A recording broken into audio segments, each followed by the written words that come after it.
श्री स्वामी समर्थ. स्वागत आहे तुमचं स्वामीनिष्ठा या आपल्या यूट्यूब चॅनलवर. स्वामी कृपेने तुमचा आजचा दिवस शुभ जावो व तुमच्या मनातील सर्व चांगल्या इच्छा पूर्ण होवोत ही स्वामींचरणी प्रार्थना करते आणि आजच्या या व्हिडिओला सुरुवात करते. आजच्या या व्हिडिओमध्ये आपण 21 तारखेला असणाऱ्या वटपौर्णिमेविषयीची माहिती पाहणार आहोत. तरी व्हिडिओ शेवटपर्यंत पहा आणि चॅनलला सबस्क्राईब नक्की करा. ज्येष्ठ शुद्ध पौर्णिमेला जी पौर्णिमा असते तिला वटपौर्णिमा किंवा वटसावित्री म्हणतात. माता सावित्रीने आपल्या पतीचे प्राण परत मिळवण्याकरता यमराजाला आपल्या भक्तीने संतुष्ट केले व आपल्या पतीचे सत्यवानाचे प्राण परत मिळवले. ज्या ठिकाणी सत्यवानाचे प्राण परत मिळाले तेथे वटवृक्षाचे झाड होते. त्यावेळी माता सावित्रीने त्या वडाच्या झाडाची मनोभावे व श्रद्धापूर्वक पूजा केली होती. त्या प्रसंगाची आठवण कायम ठेवून आपल्या प्रपंचात सुख लाभावे व आपल्या पतीचे आयुष्य वाढावे म्हणून स्त्रिया वटपौर्णिमेला वडाची पूजा करतात. वड वेदतुल्य असे झाड आहे. वडाचे झाड हे अतिशय बहुगुणी उपयोगी औषधी वनस्पतीचे झाड आहे. वटपौर्णिमा हे व्रत सौभाग्यवती स्त्रिया करतात. पतिव्रता स्त्री कशी असावी याचे उत्तम उदाहरण सावित्रीने दाखवून दिले आहे, जी आपल्या पतीच्या प्राणांसाठी यमराजासोबत देखील लढली. वटपौर्णिमेला वटसावित्री असे देखील म्हटले जाते. या दिवशी स्त्रिया आपल्या पतीला उत्तम आरोग्य व दीर्घायुष्य लाभावे म्हणून पूजा करतात. तसेच या दिवशी स्त्रिया उपवासही करतात. काही ठिकाणी पूजा करून आल्यानंतर उपवास सोडतात किंवा संध्याकाळी उपवास सोडला जातो. आता आपण पाहूया वटपौर्णिमेची पूजा कशी करावी.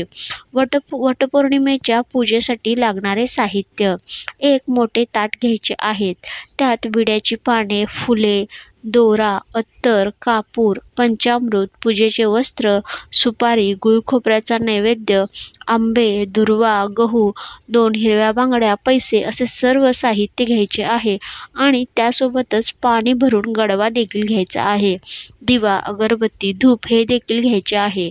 यातील काही साहित्य उपलब्ध नसेल तर आता बाजारात पूजेसाठी साहित्याचे पॅकेट भेटतात, ते देखील आणले तरी चालते.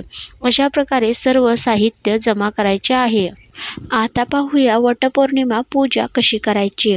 सर्वप्रथम आपण वडाच्या झाडाला पाणी वाहायचे आहे. मग आपण नमस्कार करून घ्यायचा आहे. त्यानंतर विड्याची जोड पाने मांडून सुपारी ठेवून गणपतीची स्थापना करायची आहे.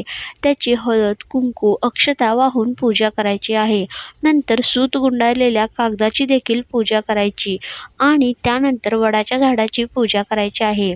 वडाच्या झाडाला हळद, कुंकू, अक्षता वाहून नमस्कार करायचा आहे. झाडासमोर दिवा, अगरबत्ती लावावी. वडाच्या झाडासमोर आंबे, पैसे ठेवून नमस्कार करावा. सर्व पूजेला गुळखोबऱ्याचा नैवेद्य दाखवायचा.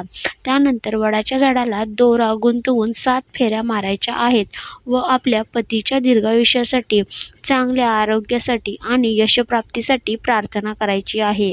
हे सर्व झाल्यानंतर आंब्यांनी आणि गव्हाने 7 किंवा 5 सुवासिनींच्या ओट्या भरायच्या आहेत आणि त्यांचे पाया पडून आशीर्वाद घ्यायचे आहेत. आता पाहूया वटपौर्णिमा व्रताची तिथी.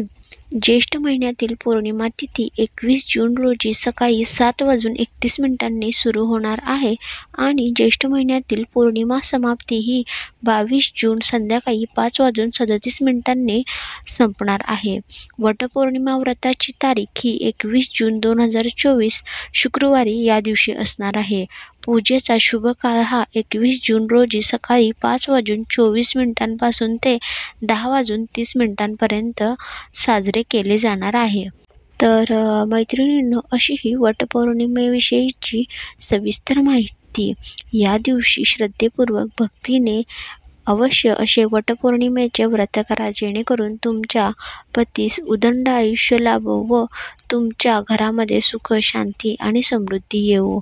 तर आपल्या चॅनेलवर अशाच प्रकारचे सण, वार, व्रत, वैकल्ये यांची माहिती मी देत असते. त्यासाठीच चॅनेलला सबस्क्राईब करा.